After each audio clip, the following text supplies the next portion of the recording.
Shalom, shalom, shalom, shalom, shalom. First and foremost, I want to give all praise and glory to the God of our forefathers, to the God of Abraham, Isaac, and Jacob. Whew. Pardon me, I'm out of breath. I just came from a workout, little boxing class I'm into that I might be, doing more often. But I'm right to it. We about to get into Daniel chapter 2.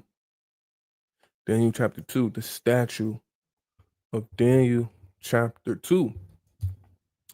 And pretty much this lesson or this class, and I don't like to call myself a teacher or nothing like that. So this is just we just gonna be studying together. All right. Shalom, shalom. We're just gonna be studying together. So hope take y'all notes. If y'all have any questions, feel free to ask. But yeah, we're gonna get into this Daniel 2.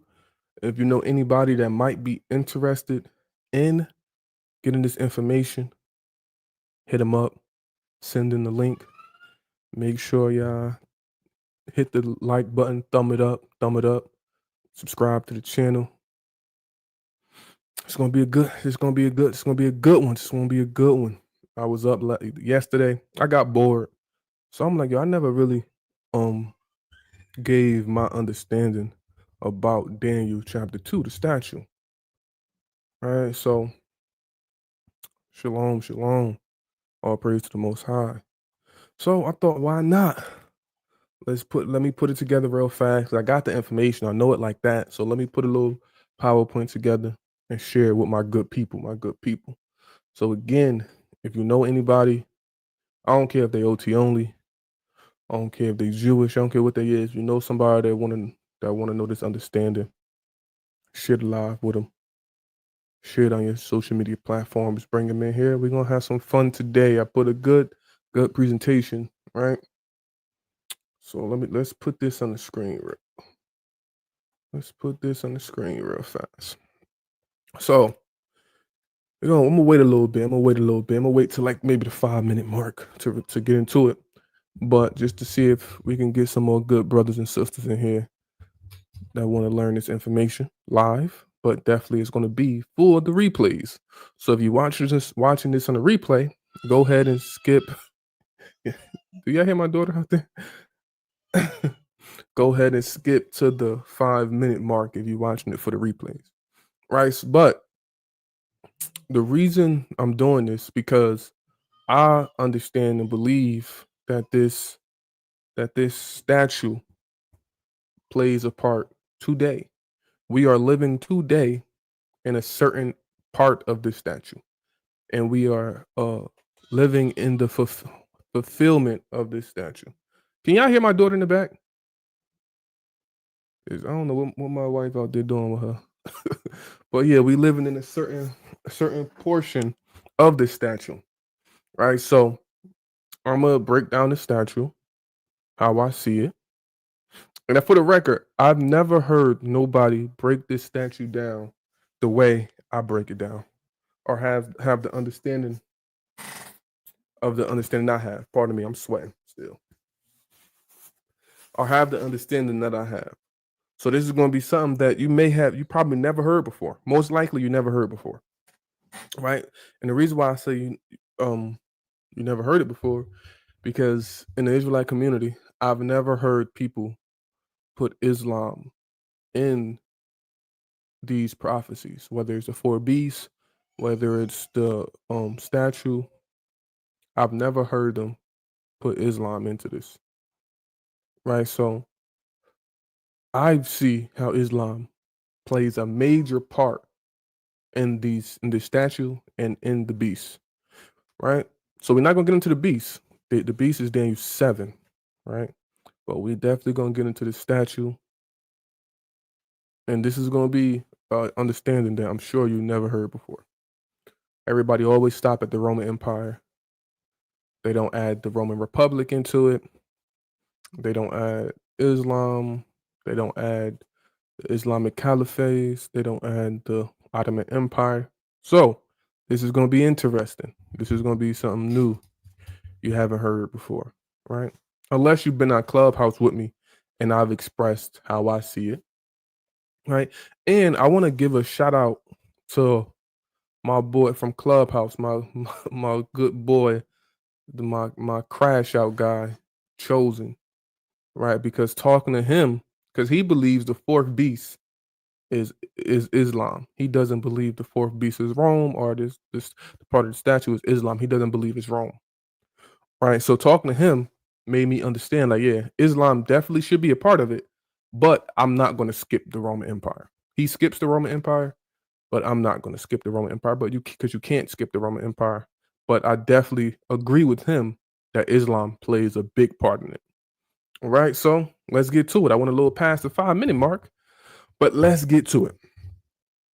The statue of Daniel 2.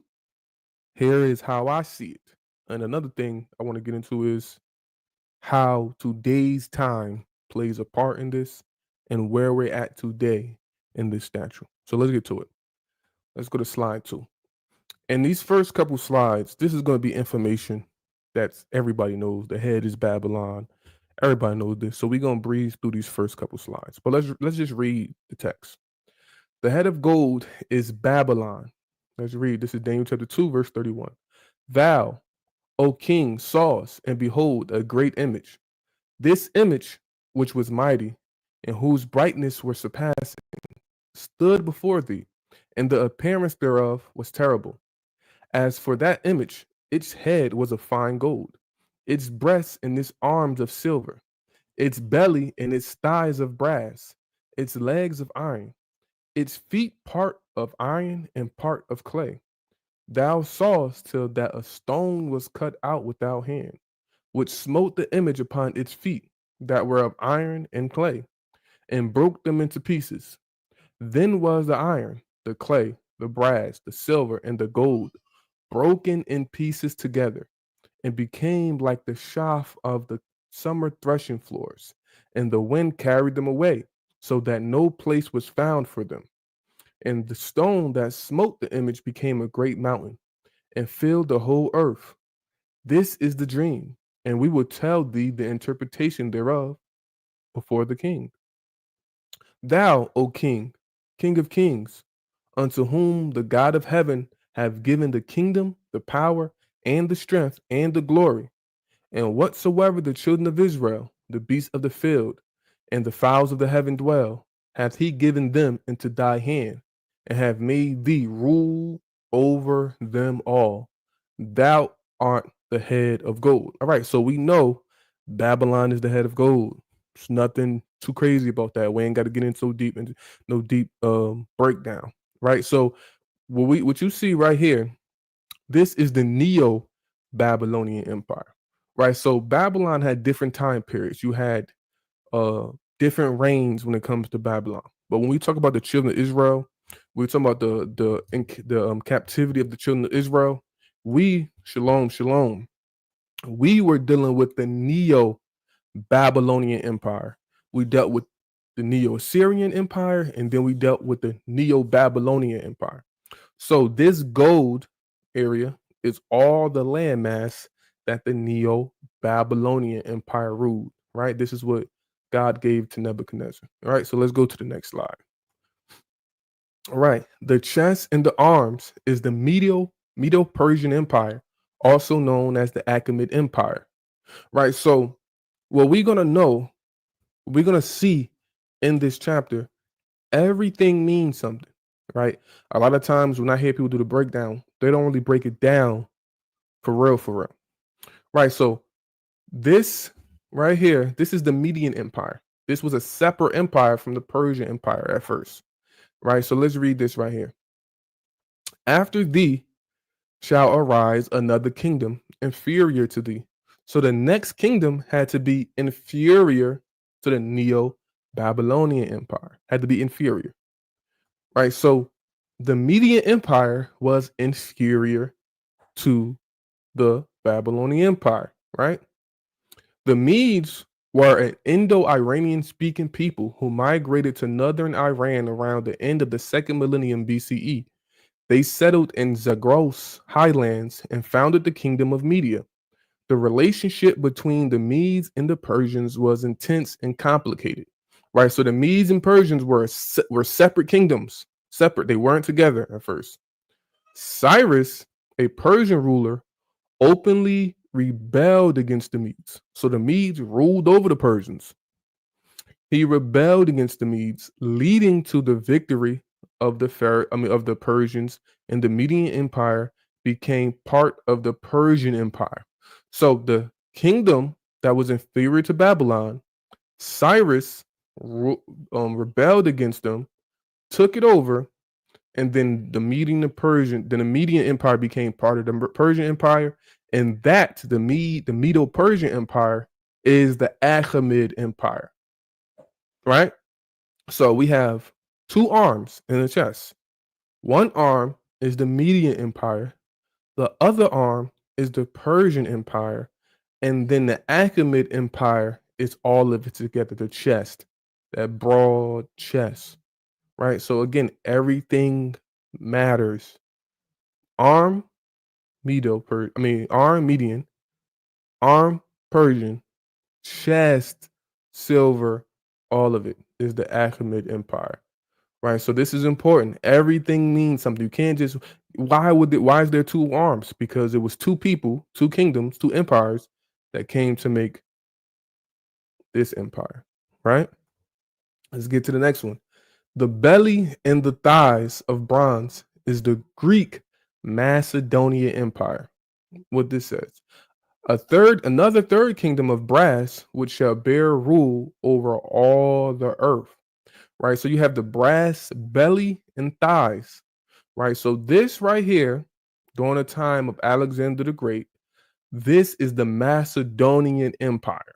The Macedonian Empire. As you see, it's the same land. You see right there, that land, same land. See this land? Babylon is the same land. So in succession, they take turns taking over this land, becoming the world power. And we know the children of Israel are dead smack in the middle, being ruled by this. Right. So again, everything matters. You have two thighs in the belly. Right. So when Daniel 11 talks about the king of the north, the king of the south. Daniel 8 talks about the Persians going against the Greeks, and then how the Greeks are split four ways, and then one little horn. Right. So the two most powerful empires that came from the Macedonian Empire, still Greeks, is the Seleucid and the Ptolemy, the king of the south and the king of the north. What Daniel 11 is talking about. I'm gonna do a video on Daniel 11 too. So these are two important kingdoms. Why? Because when we get to the Maccabee time period, during the time of the Greeks, the Ptolemies rule over us, and the Seleucids rule over us. And this is when we fight, we get independence, right? So these two empires are important in this story, especially of Israel, right? Again, everything matters. You have two thighs, Ptolemy, and Seleucid. And then you have the belly, which is the Macedonian Empire. This was going on. This is history. This is prophetic history, right? So the Macedonian Empire, belly, one thigh, Ptolemy Empire, kingdom, other thigh, Seleucid kingdom. And these two were part of the Macedonian Empire. If you don't know, Alexander, once he died, his kingdom was split. His generals started warring and fighting. It's called the Diadochi Wars. They started warring and fighting. Seleucid take one area, Ptolemy take one area. But they come because they were his generals. They come from the Macedonian Empire, right? So this is what this talking about. One thigh Seleucid, one thigh Ptolemy, the belly, the Macedonian Empire. But this part of the statue is the Greeks. So if we following, it went from Babylon, Medo-Persian, Greek time period, right? Now we're going to get into who comes after the Greeks. The Romans, right? Let's read it. The fourth kingdom shall be strong as iron, for as much as iron breaketh in pieces and beateth down all things, as iron that crusheth all these shall it break in pieces and crush. So the fourth kingdom is Rome. What people don't understand is that one second, hold 1 second real fast.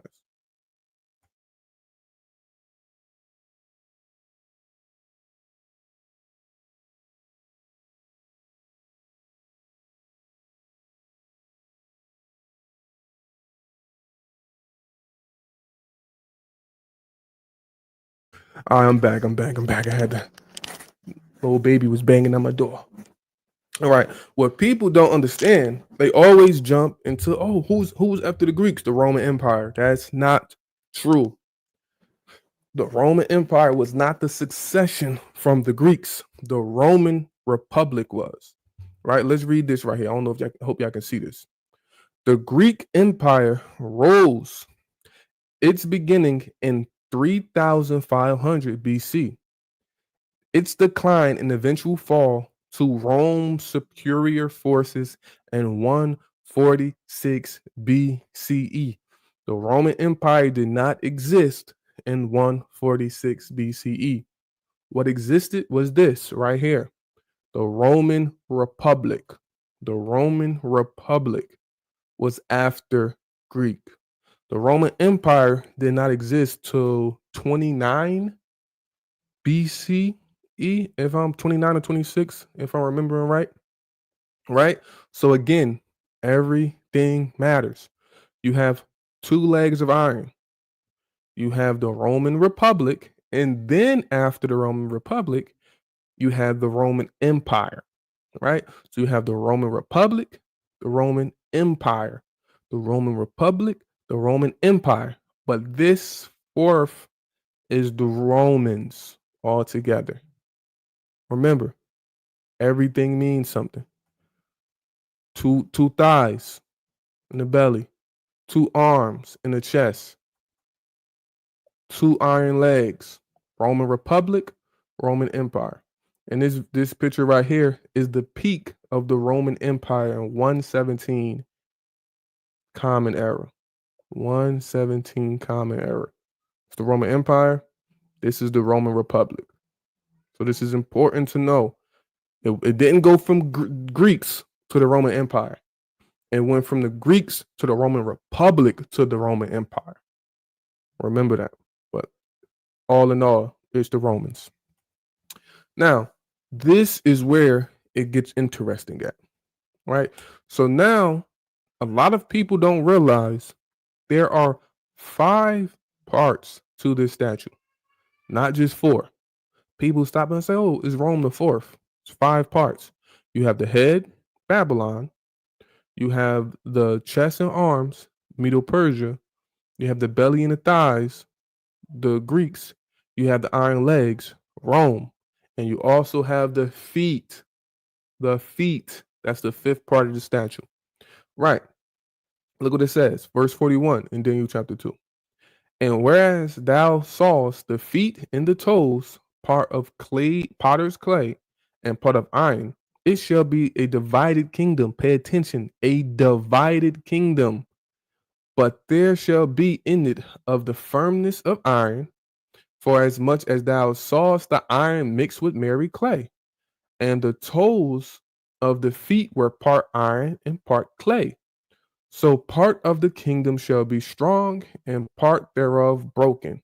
And whereas thou sawest iron mixed with merry clay, they shall mingle themselves by the seed of men, but they shall not cleave one to another, even as iron doeth not mingle with clay. So now you have iron and clay. We know the iron comes from what? The legs. That's the Romans. But now we have a new material, this clay. We're going to get into this clay. But the divided kingdom is the divided kingdom of the Roman Empire. How we know this has to be a part of the Roman Empire? Because the iron comes from the Roman part of the statue. So the divided kingdom is when the Roman Empire literally divided in half.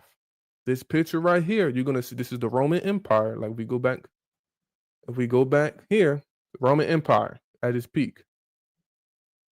This right here is the split. You had Western Rome, Eastern Rome.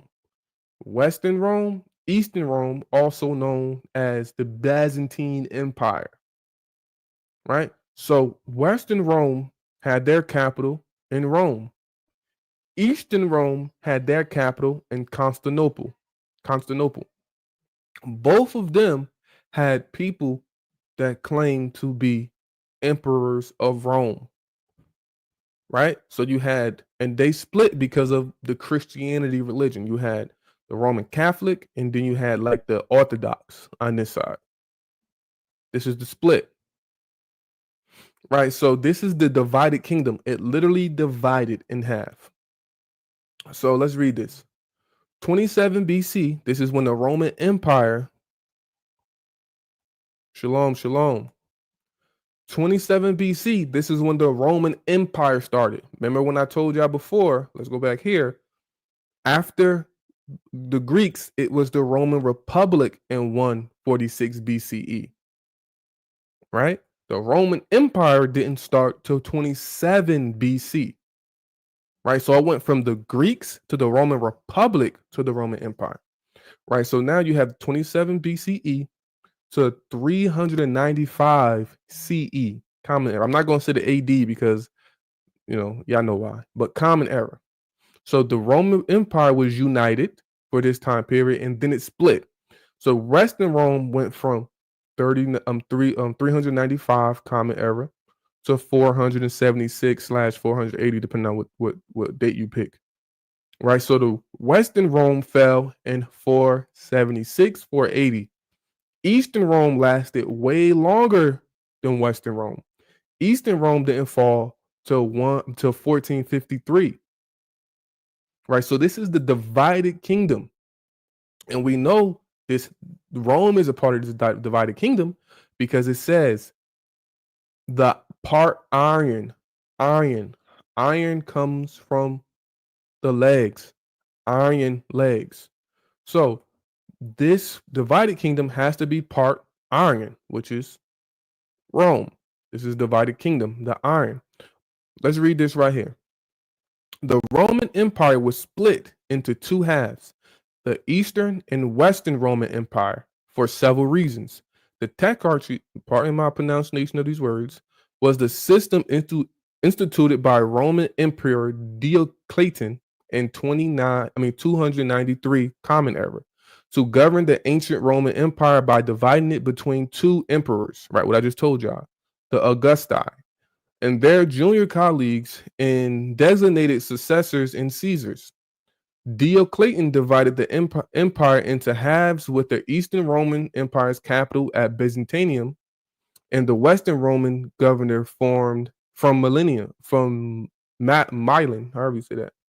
The Roman Empire was split again in 395 Common Era upon the death of Theodosius, Roman Emperor in Constantinople, never again to be made whole. The reasons for the split included the difficulty of guarding the borders of the entire empire and the wealth disparity between the eastern and western sides of the empire. Right? So this is why it split. It was differences. They had two emperors, two different ways of living, and this is the divided kingdom. So this is the iron that's part of the divided kingdom. What is the clay? We're going to get into the clay. Who's the clay that's part of the feet and the toes? Because it's part iron and part clay. We know Rome is the iron. Who's the clay? Right? So the 2 feet. We're gonna read a little bit, right? We just read this, the fall of the Western Rome. I want to read this part. We said if you're not gonna say BC. Yeah, I said BC, BCE before Common Era. I said that. All right, fall of Western Rome. The West. Oh, let's go back. I skipped. The Western Roman Empire officially falls when the last emperor Romulus Augustus is deposed by the Germanic king Uboker. I don't know how to pronounce his name. This is traditionally seen as the end of the ancient world and the beginning of the Middle Ages in Europe. So Western Rome fell by a Germanic king, right? So if you don't know, Western Rome, these Germanic tribes, the Visigoths, the Angles, the Danes, the Franks, right? I have a picture right here. They start invading Western Rome and pretty much start beating on them, and that's how Western Rome fall. And after that, those same Germanic people formed Europe. They formed Europe, right? So the clay is these barbarians that come. They also took Roman culture and built their kingdoms. This is why we have England. This is why we have all these countries today. The Russians. This is why we have all Russia. This is why we have all that today, because these Germanic tribes, right? The fall of Eastern Rome, Byzantine Empire. Eastern Roman Empire, also known as the Byzantine Empire, falls when Constantinople is captured by the Ottoman Turks. This marks the end of the Roman Empire. So, 1,000 years later, Eastern Rome falls to who? Some more barbarians, some more what they would call pagans. These Muslim powers, they come, destroy, whoop, attack Eastern Rome, besiege Constantinople, Mehmed II or the third. They make the Eastern Rome fall. That's how the Roman Empire is wiped out. Western Rome, the Germanic tribes. Eastern Rome, the Islamic power. So now, after the Roman Empire, who is in succession? Remember, it's going in succession. There's no skips. It's going in succession. Babylon. After Babylon, you had the Medo Persians. After the Medo Persians, let's go back here. You had the Greeks. After the Greeks, you had the Romans. After the Romans, who do you have? You have the split, the Western Rome and Eastern Rome. After Western Rome and Eastern Rome, you have the Germanic tribes and the Islamic power. So right here is the Ottoman Empire.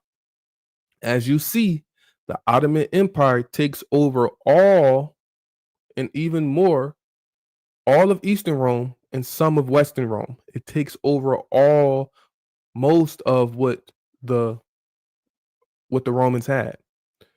The Germanic tribes take over most of Western Rome. This is where we start getting into the Middle Ages and more modern times. All right, so now let's get into this. The 10 toes. And like I said, everything means something. Everything means something. You have 2 feet. You have 2 feet that's both iron and clay. 1 feet is Western Rome. 1 feet is Eastern, excuse me, 1 foot is Western Rome. 1 foot is Eastern Rome. Germanic tribes, 1 foot. Muslim powers, the other foot. So you have the clay and you have the clay and the iron on both sides. Right? On these feet, you have toes. Everything means something. Everything means something. Right. So the 10 toes, 5 on each foot. The Western foot are the Germanic tribes. Right. So we're gonna deal with the Western foot first. Right. So this picture is the Germanic tribes, how they split up how they split up Western Rome after the fall of the Western Roman Empire, after they destroy them. So you have the Visigoths, the Vandals, the Angles, and the Danes. You have all of them. They split this area up and that they take from the Romans, right? So let's read this. The 5 most significant Germanic tribes that played a major role in shaping medieval Europe. Medieval Europe is the times after Rome. The Visigoths sacked Rome in 410 CE under Alaric, however you pronounce his name, and later established a kingdom in Spain. The Ostrogoths took over Italy under Theodoric the Great in the late 5th century. The Franks founded one of the most enduring medieval kingdoms, with Charlemagne uniting much of Western Rome. I don't know why I keep saying Rome. Western Europe. I'm saying Western Rome because Western Europe was Western Rome. So Western Europe, right? So, and we're going to talk more about the Franks and Charlemagne because he plays a major part in the next couple slides. The Vandals, known for their sack of Rome in 455 CE in their North African kingdom. Anglo-Saxons settled in Britannia, forming the foundation of England. These tribes played key roles in the fall of the Western Roman Empire and the formation of the medieval European kingdoms. Right, so these are the 5 toes that I see on the Western foot. These 5 most significant Germanic tribes that was responsible for the fall of Western Rome and shaped Europe as what we know it today. Right, so this is the barbarian invaders, right? You see, these are the tribes, they're invading Western Rome. This is the fall of Rome, what they did to them. And this is how they split up and took over the lands, and how they mixed in, because these same Germanic tribes, they mangled themselves. They took on Roman culture. They ran a lot of their empires and their kingdoms just like the Romans did, right? So they fell in love with the Roman lifestyle. So they pretty much just adopted the Roman lifestyle. They even adopted the Roman religion. Because remember, Rome was Christians. These Germanic tribes wasn't.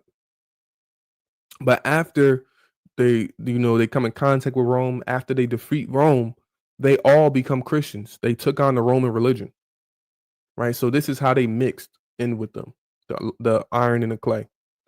Now, the 10 toes, 5 on each feet. The eastern foot is the Islamic powers, right? Because we know the Islamic powers conquered and took over Eastern Rome from the Byzantine Empire.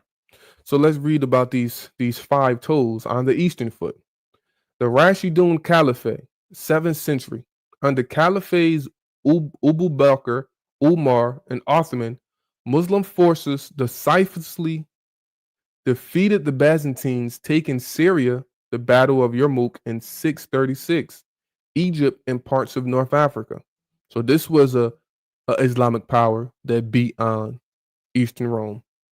The Umayyad Caliphate continued Byzantine losses, including the conquest of North Africa and parts of Spain, and led repeated sieges of Constantinople from 674 to 678 and 717 to 718. So this is another Islamic power, that's 2 toes, that was whooping on Eastern Rome. The Abbasid Caliphate from 750 to 1258. Though they focused more on internal governance, Abbasid forces clashed with the Byzantines frequently, weakening their eastern foot. So this is another Islamic power that was whooping on the Byzantine or the Eastern Romes. The Seljuk Turks. The Seljuk Turks. I don't know why I pronounced that like that. Part y'all know I got away with pronouncing things. The 11th century defeated the Byzantines at the Battle of Manzikert 1071, leading to the loss of most of Anatolia, major turning point in the Byzantine decline. So the Seljuk Turks was another Islamic power that been whooping on the Eastern Rome. The Ottoman Empire. Now, this is right here. What you see right here, this is the Ottoman Empire. This is the people that finally mopped the floor with them and just putting an end to the Roman Empire. That's what they did. The Ottoman Empire, the 14th to the 15th century, ultimately conquered Constantinople in 1453 under Sultan Mehmed II, marking the official end to the Byzantine Empire. Now, when it says official end to the Byzantine Empire, Rome is no more ruling anymore. Remember, Western Rome fell in 476. They fell 1,000 years earlier. But the only reason Rome was still a major power is because of the Byzantine Empire. The Roman Empire was still alive for another 1,000 years after Western Rome fell. So when the Ottoman empires take Constantinople and defeat the Byzantine Empire, aka Eastern Rome, that is the official end of Roman power in the world. It's the official end until it's resurrected, and we're gonna get into that. So this ends Roman rule. Let's read this. These Muslim dynasties and empires progressively weakened Byzantium over centuries, leading to its final collapse. So we where we at so far? Let's backtrack for a little bit. Babylon. After Babylon, Medo-Persian. After Medo-Persians, the Greeks. After the Greeks, the Roman Republic and Roman Empire. After the Roman Republic and Roman Empire, the divided kingdom. The divided kingdom is the divided kingdom of Rome. Eastern Rome, Western Rome. After Eastern Rome fall, you have medieval Europe, the Germanic tribes. After Western Rome fall, you have the medieval Europe and the Germanic tribes. After Eastern Rome fall, you have the Islamic powers and the Ottoman Empire. So this who the clay is, these barbarian tribes and people, these pagans. And the same thing, the Islamic people, they took on a lot of Roman culture as well. Now, what's important about this is both claimed succession of the Roman Empire. Remember I told you the iron Rome, the clay, these pagans and barbarians, they came after Rome. Remember, Rome is not the final part on the statue. It's a fifth part. The fifth part is the iron and clay, and this is the clay. So both the Germanic tribes and the Islamic powers claim succession of the Roman Empire. Let's read this. The Holy Roman Empire, also known as the Holy Roman Empire of the German nation after 1512. So the Holy Roman, remember I told y'all back here, remember I told y'all back here, the Franks founded the most enduring medieval kingdoms with Charlemagne united most of Western Rome. This Franks is a Germanic tribe. Charlemagne is a Germanic tribe king. Charlemagne is the one that founded Shalom. Charlemagne is the one that founded the Holy Roman Empire. The Germanic peoples founded the Holy Roman Empire.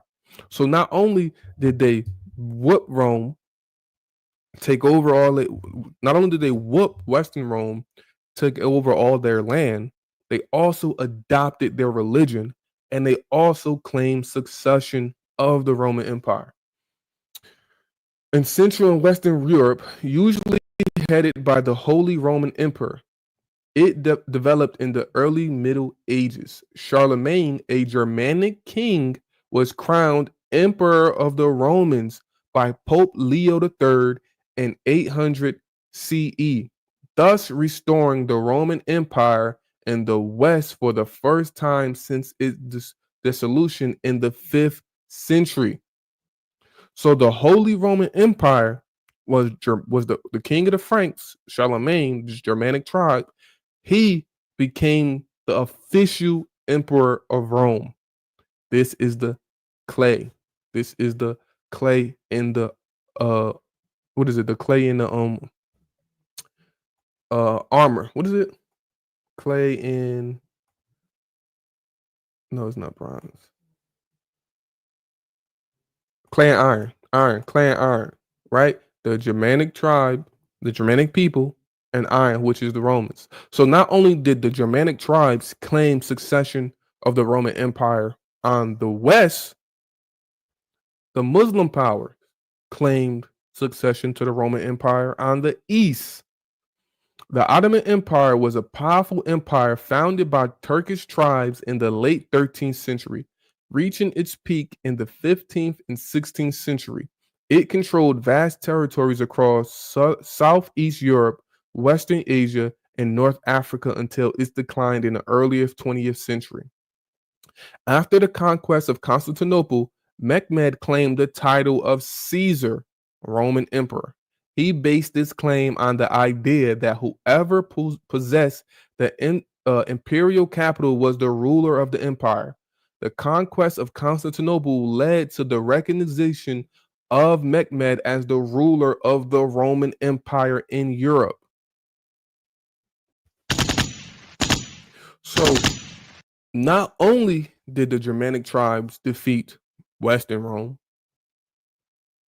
they claimed succession of Rome, of the empire. Not only did the Muslim powers defeat Eastern Rome, they claimed succession of Rome. Right? So let's back up a little bit. Let's back up. We have the fourth part of the kingdom. The fourth part of the statue is Rome, the Iron Legs, the Roman Empire, and the Roman Republic. The feet and the toes, the divided kingdom. That's what it says right here. I go back one. A divided kingdom. This is the iron divided. How we know it's iron? Because this divided kingdom shall be part iron. So we know the divided kingdom has to have Rome in it. Has to be Rome. This is when it divided west and east. Who is the clay? Who defeated the west and the east? The Germanic tribes defeat the west. The Muslim powers defeat the east. The Germanic tribes claim succession of Rome, and so did the Muslim powers claim succession of Rome. This is important. So let's get into now. Foot versus foot. This is history. Foot versus foot. Now, after all of this, or not after, some during, the Germanic tribes take over Western Rome, the Holy Roman Empire, the Germanic people take over and take a succession of Rome, the Holy Roman Empire, the Muslim powers on this side. Those two start to war. Those two start war, the Crusades. And what is the Crusades all about? Control over the Holy Land. Control over the Holy Land. These two powers, the Christians, the Germanic tribes, the Muslim powers, the Islam, they're fighting over the Holy Land. And this is a direct succession of the Roman Empire, of the iron legs. This is the clay. See how it's just flowing? You don't have to skip. You don't have to skip history. This is all history. Now, the Crusades were a series of religious wars initiated and supported and sometimes directed by the Christian Latin Church in the medieval period. The best known of these military expeditions are those to the Holy Land between 1095 and 1291 that had the objective of reconquering Jerusalem and its surrounding area from Muslim rule after the region had been conquered by the Rashidun Caliphate centuries earlier. Right? So after they defeat Western and Eastern Rome, or during the time that they defeating Western and Eastern Rome, they're warring with each other. Right? Who won? The outcome of the Crusades, 1096, 1291. was mixed, but overall, the Muslims emerged victorious in the long run. Although the Crusaders had temporary victories, the Muslims ultimately won, reclaiming and securing control over the Middle East. The Crusades weakened both Christian Europe and the Islamic world, but they also reshaped global politics, trade, and religious relationships for centuries. What's important about that? This succession of Rome shape the world to what we are today. The Christians and Islam, the Crusades. This is this is why a lot of stuff is going on in the world now. Let's get to the next slide. Because I want to keep this under an hour. All of this has led to Deuteronomy 26. Deuteronomy 28, excuse me, chapter verse 64. The Lord will scatter thee among all peoples, from one end of the earth even unto the other end of the earth. And there thou shalt serve other gods which thou hast not known, nor thy fathers, even wood and stone. The wood, the cross, is the principal symbol of the Christian religion. It represents the crucifixion of their God. The stone, the Kaaba in Mecca, serves as a focal point for Muslims from all corners of the world.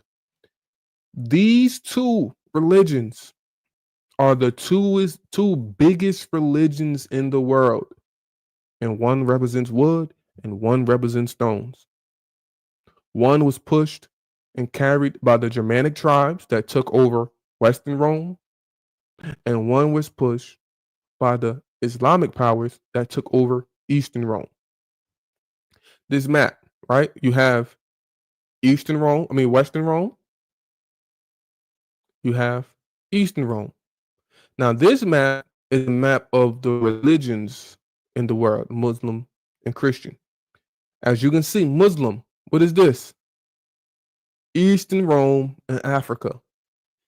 Eastern Rome and Africa. Christianity, Western Rome, and all over here. So these Germanic tribes that took over Western Rome, the Christians. These Muslim powers that took over Eastern Rome, Islam. This plays a part in this statue. And this is a direct succession after Rome. After Rome. Look at this. Look at this. Look how much you on point, brother. Watch this. Look at this next slide. Look how much you on point. Boom.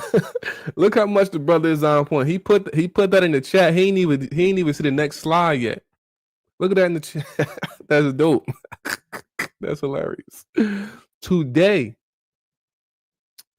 you have the Arab slave trade, what the brother just talked about.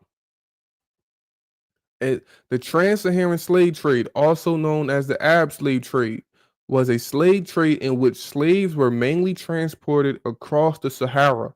Most were moved from sub-Saharan Africa to North Africa and to be sold to the Mediterranean and Middle Eastern civilizations. So not only did the Islamic power that was the succession of Rome, of Eastern Rome, push Islam, they also enslaved our people. And we all know on the other side, Christianity. Between the 16th and 19th centuries, the transatlantic slave trade brought 12 million enslaved Africans across the Atlantic Ocean to the New World as part of a broad exchange of trade goods between England, West Africa, South America, the West Indies, and the United States. So both of these powers, this clay that took over Eastern Rome and Western Rome, both of them enslaved our people. These two big religions. Right? The time of the tolls, the final kingdom foretold in Daniel 2. So again, I believe We are in the time of the toes still. We are in the time of the toes. These Germanic tribes, these Germanic tribes that took over and defeated Western Rome are still ruling today. These are the same people that founded England. Look at this. Anglo-Saxons forming the foundation of England. Same people. Same people. How did the United States get formed? 13 colonies sent over from England, from Britain, killed the native Indians, transported our people over here, enslaved us. It's the same people, the Germanic tribes, same people. We are still living in the times of the tolls, the final phase of Daniel 2's prophecy. History unfolded exactly as foretold. The Christians took over Western Rome, the Muslims took over Eastern Rome. Both powers fueled the transatlantic trade and the Arabic slave trade. Excuse me. The Germanic tribes became the forefathers of Europe and England, which later formed the 13 colonies, the foundation of the United States. But Daniel 2 warns these systems will not stand. The feet of iron and clay, strong yet divided, will soon be crushed by a stone cut without hands. The prophecy is nearly fulfilled. So this is where we at in Daniel 2's prophecy. In this prophecy, we are in the time of the tolls. Islam and Christianity are two of the religions that has a hold on our people. Islam and Christianity has done wickedness on our people, and it's part of the curses.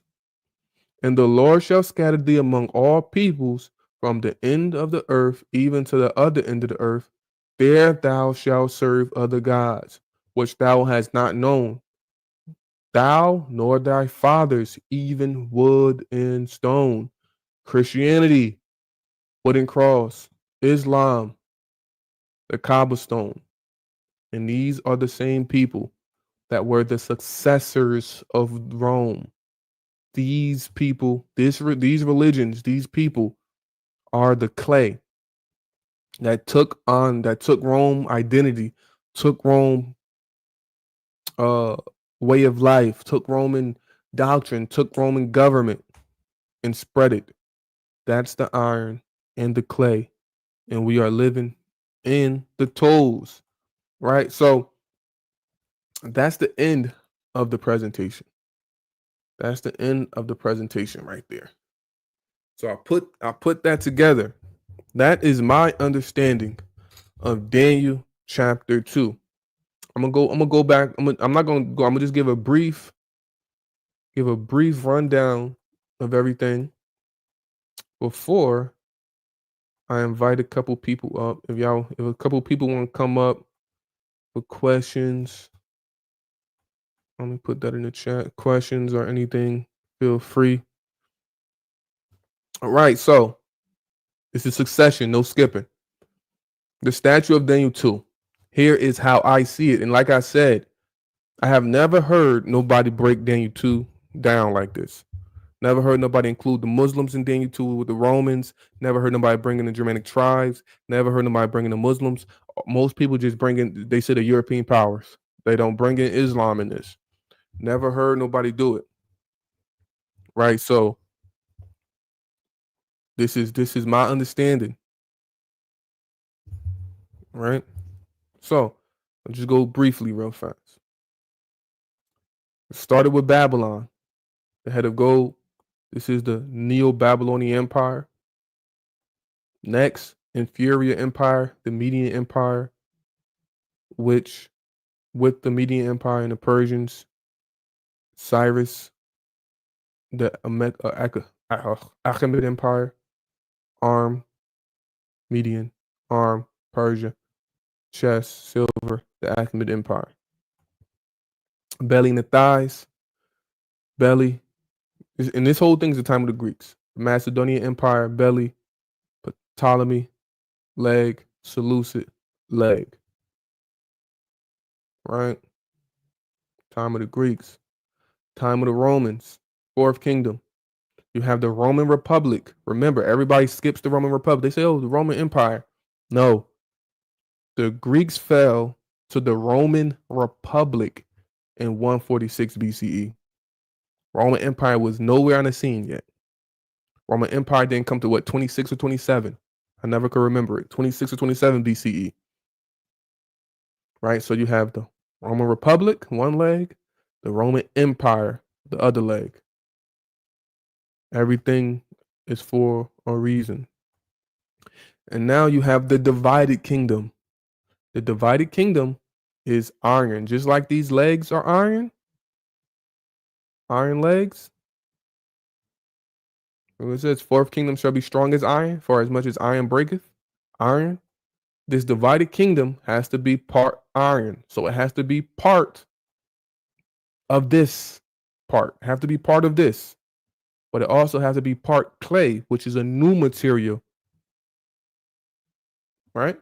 So this divided kingdom is Rome divided when it split between Eastern Rome and Western Rome. One capital was Rome, one capital was Constantinople. So this is divided kingdom. The iron part of the divided kingdom. The clay part of the divided kingdom. 1 foot, one part iron, Western Rome, other foot, Eastern Rome. The clay is the Germanic people that destroyed Western Rome and the Islamic powers which destroyed Eastern Rome.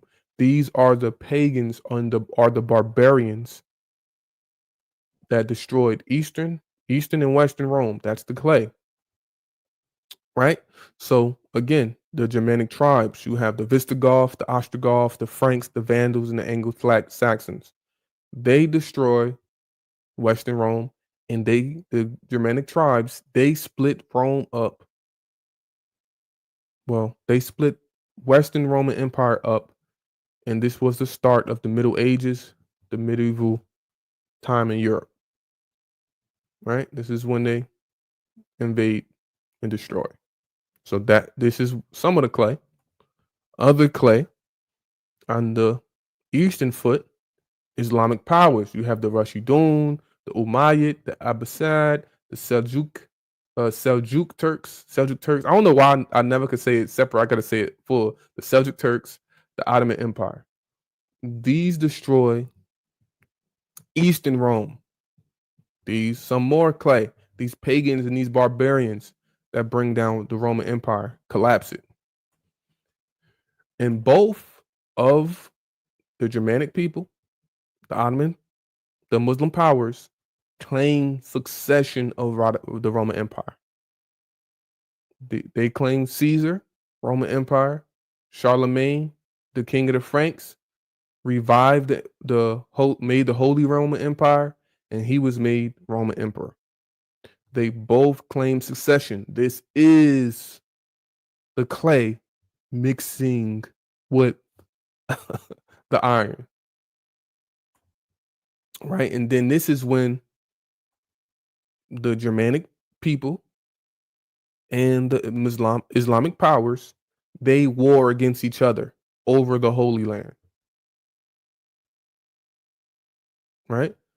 The Crusades, the Christians pretty much tell other warrior Christians like, yo, go, if you kill them, your sins are forgiven. We take the Holy Land, your sins are forgiven. So they was going on massacres, killing Islamic people so their sins could be forgiven and to take over Jerusalem. All fighting over the Holy Land. The Islamic powers won. The Islam people, they won the Crusades. Right? So this is the clay fighting against clay. They won't mingle with each other. The iron and clay won't mingle. It never mingled. This is them fighting against each other in the Crusades. And this is all in succession. what Daniel prophesied in Daniel 2. And then these same people, the Germanic tribes, they took the Roman religion of Christianity and sent slaves and sent ships to Africa, enslaved our people, sent them to America, founded the 13 colonies, which were founded by England, and then that transformed to the United States. So these direct people that destroy Western Rome also enslaved our people and founded the United States of America off the backs of our people. And these same Islamic powers, the cobblestone, also enslaved our people. Also, the Arab slave trade, also known as the trans-Saharan slave trade. So Islam, the trans-Saharan slave trade, the Islamic powers that beat Eastern Rome. Transatlantic slave trade, Christianity, Germanic people that defeat Western Rome. And these are the times we're living in now. And it still goes on to today. Still goes on. All right, so that was just a brief recap of the PowerPoint and how I see Daniel 2 and how it plays a part today.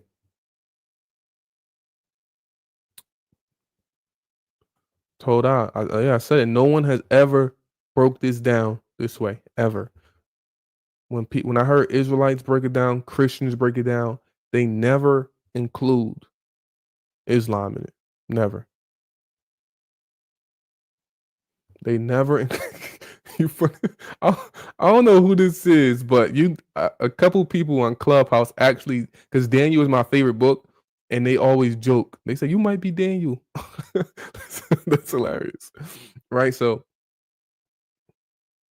they always joke like that. So we have. This is my understanding, right? Again, I never heard nobody break it down like this. They never include the Islam in it. They never break it down, right? But that's the end of the PowerPoint. I'm gonna bring. If you want to come on stage, say a couple things, feel free. Shalom, Eliyah. If you want to mute, I can't hear you if you're trying to talk. Peace and shalom. Shalom, Aki. My brother. Yeah, I put a link in the chat, and I try to put it in your chat, and they keep removing it. So I put it in your back chat. Do you see it? Yeah, I see something just pop up in the private chat. Yeah. Yeah, if you could pull that up on the screen, I want you to look. That's an image of the dome of the shrine of the Immaculate.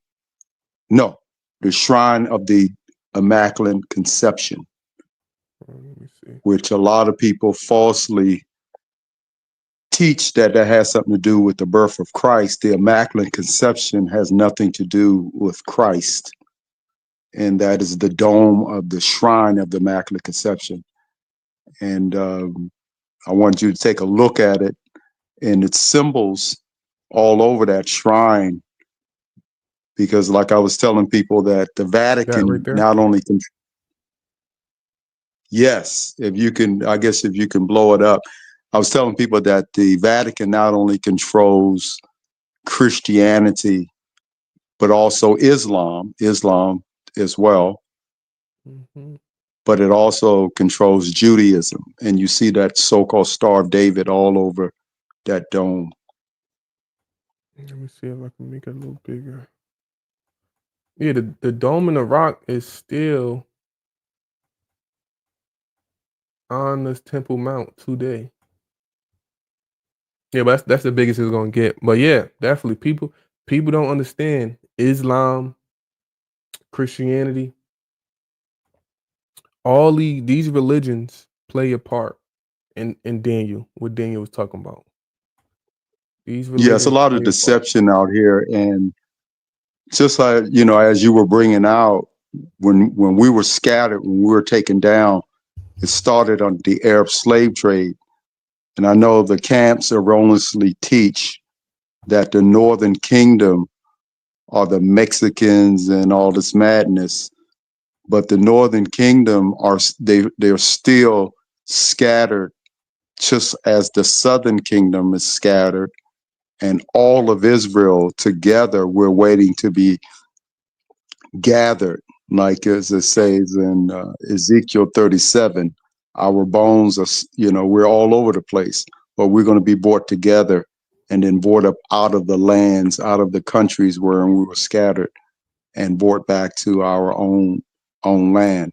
And so you have, I don't know if you have time tonight, but sometimes if you're familiar with the Afro Turks,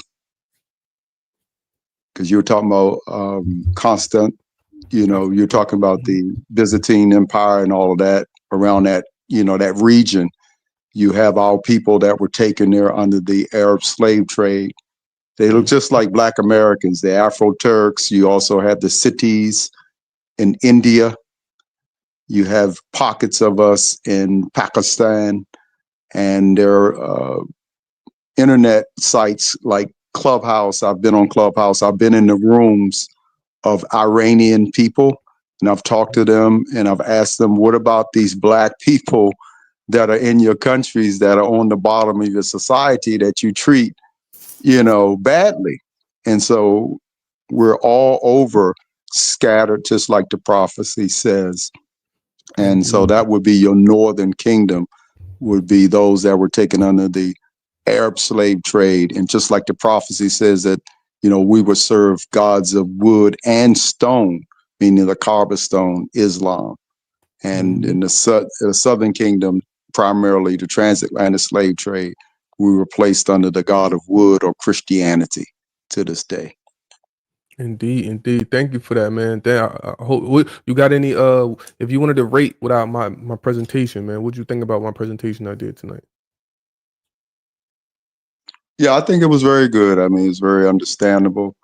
I know there, people have different, takes on certain nuances, but basically it was, right on time. And I'm not a big, personally, that's just me. I'm not a big Daniel Mhm. fan. When you look at the Tanakh, they say that, the Tanakh is the law and the prophets and the writings. And so they have Daniel under the writings. You're aware of that, right? Mhm. Okay. Yeah, I know Daniel's in So the writings. Yeah. yeah, no writings, no problem, no problem. I don't, like I said, I don't have a problem, but in terms of the prophecies, as long as it's interpreted according to the prophets, to the law and to the testimony of the prophets.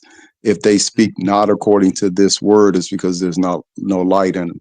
As Yeah, long as they don't you put interpret Daniel. it that way. They don't put Daniel in the prophets because a lot of people don't believe Daniel was a prophet because they say he didn't prophesy. He just the angel gave him something. He wrote it down, so he wasn't prophesying. It was just the angel's word. So that's why they put him in the writings and not the prophets.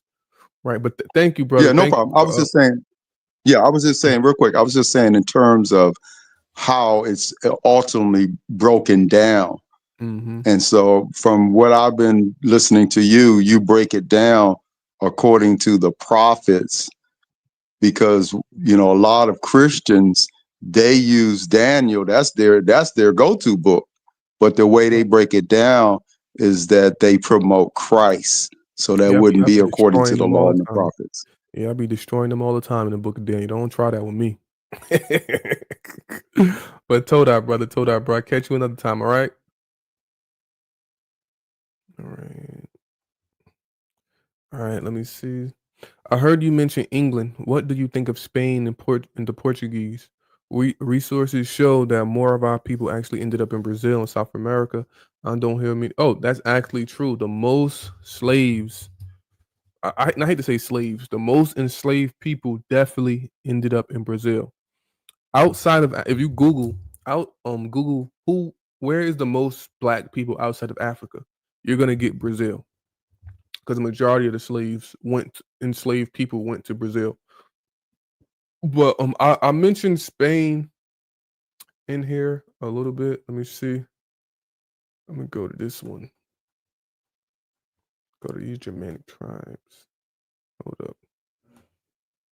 All right. Right here. The Visigoths sacked Rome in 410 CE under Alaric and later established a kingdom in Spain. So, whether it's Spain, all these European countries, most of them, 90% of them, were founded and formed by Germanic people, right? So I mentioned Spain, but yes, definitely for sure, the Portuguese, Spain, England, it's definitely Germanic people. I caught the tail end. I'll go back and check it out. So far, sounds good. Would like to see if it lines up with the fourth beast that will speak great things about the Most High. Yes, it does. Yes, it does. The fourth beast is also on this when you talk about the statue, is the fourth part of the statue. Right? Daniel 2 and Daniel 7 talks about the same thing, but just different imagery. Right? For example, Daniel 2 is the statue. You have 5 parts to the statue: head, arms and chest, thigh and belly, leg and feet. The Daniel 7 has 4 beasts, but on the fourth beast, you have the 10 horns. Just like on the fourth part of this statue, on the feet, you have the 10 toes. So it's talking about the same thing, just different imagery. Right. So for sure, I would have the same understanding when it comes to the fourth beast and when it comes to the statue. Only difference is the fourth beast, it specifically talks about a single little horn. So it gets specific about this one wicked single little horn that comes up. And that little horn, who I believe that is, I'm not gonna say it now. I'm gonna do a video on that. I'm gonna do a video. I'm gonna do a video on that. I'm gonna do a video on that. But what am I? I'm at 1 minute and 12. I mean, 1 hour and 12 minutes. I wanted to keep it at less than an hour so it wouldn't be too long for the people that rewatch it. So I'm about to end this off. I'm about to end it off. I mentioned it. There's a million chance to say it was destroyed. So yes, indeed, yes, indeed, facts. All right, so I hope everybody enjoyed it. Hit the like button, share it, because I'm pretty sure people want to hear this. People, I never heard nobody break it down like this before, and I want to hear some people that want to challenge the way I see it. Like, nobody never broke this Daniel 2 down like this ever. If someone told you they did, they're a liar. Because I've been doing this for 10 years, and I never heard nobody break Daniel 2 the way I just broke this down. Never. Right? So, shalom. The Shabbat is tomorrow. So for the people that celebrate, that's going to be keeping the Shabbat shalom, and I catch y'all another time. I hope y'all enjoyed it. Hit the like, leave a comment, share it with your friends, and spread the word. All praise to the Most High.